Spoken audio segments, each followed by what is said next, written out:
இப்போ சீதோஷ நிலையெல்லாம் ரொம்ப சேஞ்ச் ஆகிட்டு வருது. கிளைமேட் சேஞ்ச் ஆகி டெம்பரேச்சர் இன்க்ரீஸ் ஆகுது.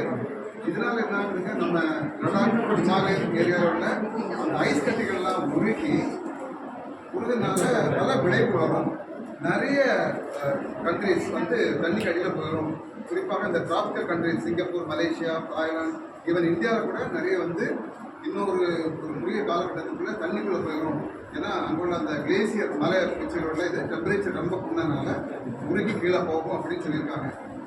நீங்கள் வந்து இந்த கண்ட்ரிஸ் எல்லாம் அப்படி போகாமல் டெம்பரேச்சர் ரைஸ் ஆகாமல் இருக்கிறதுக்கு ஏதாவது சொல்யூஷன் கொடுக்குறேன்.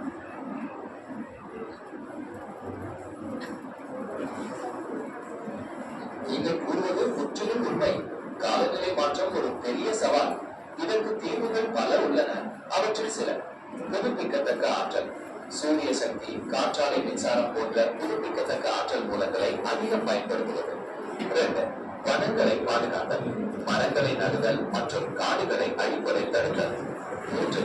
ஆற்றல் திறன், மின்சாரத்தை சேமிக்கும் உபகரணங்களை பயன்படுத்துதல் மற்றும் பொது போக்குவரத்தை ஊக்குவித்தல். 4. சர்வதேச ஒத்துழைப்பு, நாடுகள் ஒன்றிணைந்து இந்த பிரச்சனைக்கு